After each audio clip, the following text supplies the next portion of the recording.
जय हिंद to all. Welcome to hit learners for all. आज की वीडियो में हम बात करेंगे एक नए टॉपिक की जिसका नाम है अनलेस। वही हर बार की तरह पहले हम रूल सीख लेंगे, फिर एमसीक्यू सॉल्व करेंगे। तो भैया रूल कुछ इस तरह है, इसके जो सेंटेंसेस होते हैं उनमें दो क्लॉसेस पाई जाती हैं। तो सबसे पहले क्या करना है, जिसमें इफ़ दिया हो इफ़ को हटाना है, अनलेस को लगाना है, बाकी सेंटेंस वैसे ही लिखना है, कॉमा लगाना है और सेकेंड सेंटेंस लिख देना है। बस इतना आसान है। अब क्योंकि अनलेस खुद एक नेगेटिव वर्ड है, अनलेस का मतलब होता है जब तक नहीं, तो रूल 3 कहता है कि अगर अनलेस लगा रहे हो तो नॉट या नो को ना लगाओ, और अगर पहले से ही उसमें लगाओ तो उसको हटा दो। बाकी नॉट तो बिना किसी टेंशन के हटा दो, कोई दिक्कत वाली बात नहीं। लेकिन अगर डू नॉट को हटा रहे हो तो फिर सेंटेंस लिखना तो उसमें वर्ब की फर्स्ट फॉर्म का यूज़ करना। और अगर डस नॉट को हटा रहे हो और सेंटेंस लिखना तो उसमें वर्ब की फर्स्ट फॉर्म के साथ एस या ई एस भी लगा देना।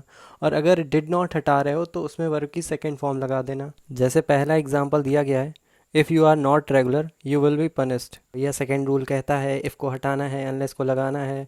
तो इफ़ को हटा दिया, अनलेस लगा दिया, फिर यू आर लिखा, फिर उसके बाद अनलेस ऑलरेडी नेगेटिव वर्ड है तो नॉट इसमें लिखा था, नॉट को हटा दिया।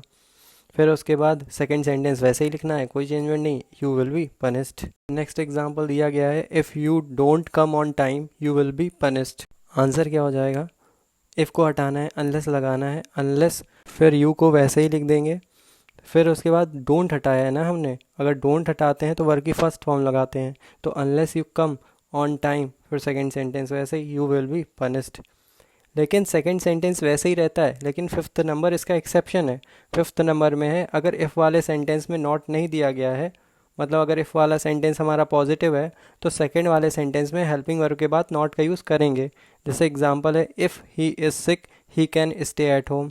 तो वही इफ़ को हटाना है, अनलेस को लगाना है, बाकी वैसा ही इज़ सिक। फिर सेकंड सेंटेंस, क्योंकि पहले वाले सेंटेंस में इफ़ वाले सेंटेंस में कहीं नॉट नहीं दिखा, तो सेकंड वाले सेंटेंस में he can not stay at home. I hope rule सारे क्लियर हो गए होंगे। अब चलो एमसीक्यू सॉल्व करते हैं। पहला क्वेश्चन आईसीएसई 2024 में पूछा गया था, if the rain does not stop Mariam will not be able to do the laundry.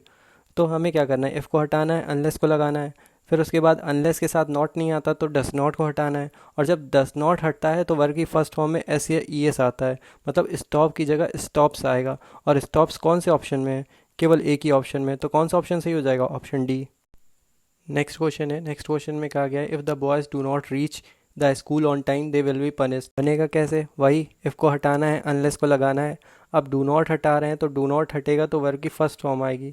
तो unless the boys reach the school on time, फिर उसके बाद second sentence they will be punished, तो वो वैसे ही लिखा रहेगा, दे विल बी पनिश्ड। कौन सा ऑप्शन सही है, ऑप्शन डी। अब नेक्स्ट क्वेश्चन है, your form will be accepted if it is submitted on time. तो भैया इफ़ वाला सेंटेंस देखो अब स्विच कर दिया गया है, तो इफ़ वाले सेंटेंस से ही हम तो बनाएंगे। इफ़ वाले को आगे लाएंगे, इफ़ को हटाएंगे, अनलेस लगाएंगे, फिर it is submitted on time. अब मैंने बताया था कि अगर पहला सेंटेंस हमारा पॉजिटिव होता है तो सेकेंड वाले सेंटेंस में नॉट का यूज़ करते हैं। तो your form will not be accepted या it will not be accepted, तो कौन सा ऑप्शन सही हो जाएगा, ऑप्शन बी।